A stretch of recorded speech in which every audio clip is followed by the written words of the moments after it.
Yeah, nice one, Cupid. Still holding back the arrow. All good. The newer Perfect Circle album is best listened to by placing one's phone on a resonant surface. Place on top of that an empty KFC bucket with a wire fastened to its bottom.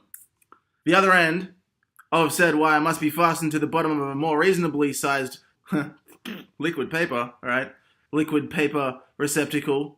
A disposable espresso cup, for instance. Something small enough to fit in and be held in place by one's arse cheeks and over one's butthole. Lift the bucket and call someone you know, but don't like very much. Using some other kind of music playing device connected to headphones, place headphones on one's ears. Listen to Eat the Elephant, while an unpleasant acquaintance unknowingly says hello to your asshole several times before hanging up. A new world is not only possible, but within reach.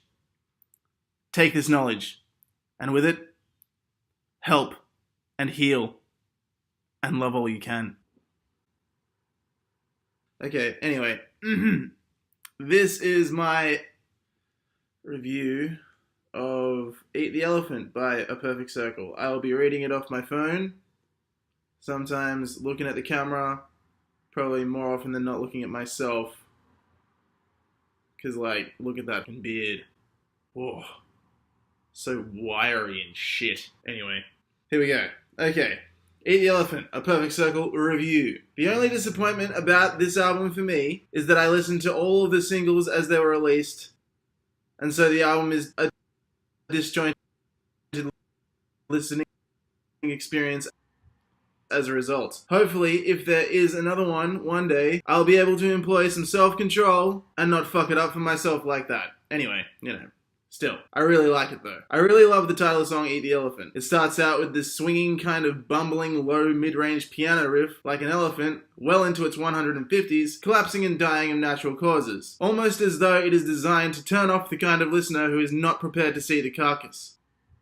The rest of the song is written maybe from the perspective of the new herd elder, coming to grips with their new position and guiding their kin through the mourning process. I'm not the sort of person who would ever wish to shun their lachrymosity. Songs I love regularly make me weep, and that one went straight in my ears and back out my eyes and nose in a flood of snot, tears, and cortisol disposal. Just previous to listening to it, I totally flew off the handle at a very dear friend. Things had been going downhill for me for quite a few months, and I was in need of some serious mental asylum R&R for a few days. Okay, aside from that shit though. The lead singer of A Perfect Circle, Maynard James Keenan, has said of the album that it is for those who wish to let go of anger with more piano. Something along those lines. Anyway, the fact that he has come out of his shell to a much larger extent in the last few years compared to earlier in his career has been a real blessing for those like myself, for whom he is a bit of a crazy rock star uncle type figure.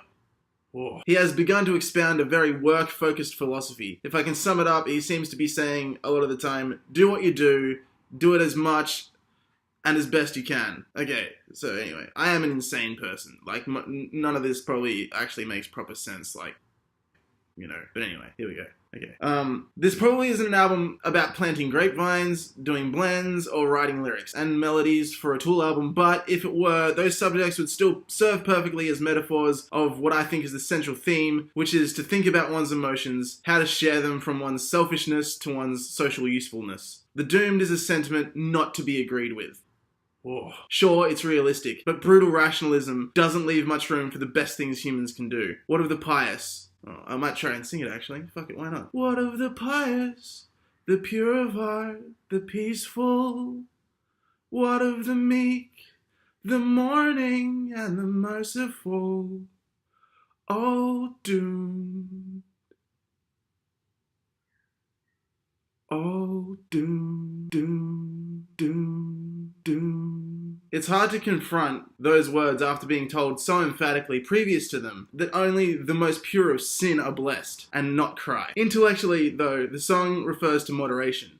Ultimately, no one is fully with or without sin, as no one is entirely righteous. Any society devoid of either would stagnate and destroy itself. The emotional work in the song is to have resolved the mourning referred to in Eat the Elephant and Disillusioned, and confront the idea that our best parts of ourselves are totally doomed, with mirth and not sadness. This is very difficult for someone like myself.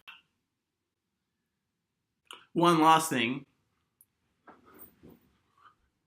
Actually, no, this way. This way.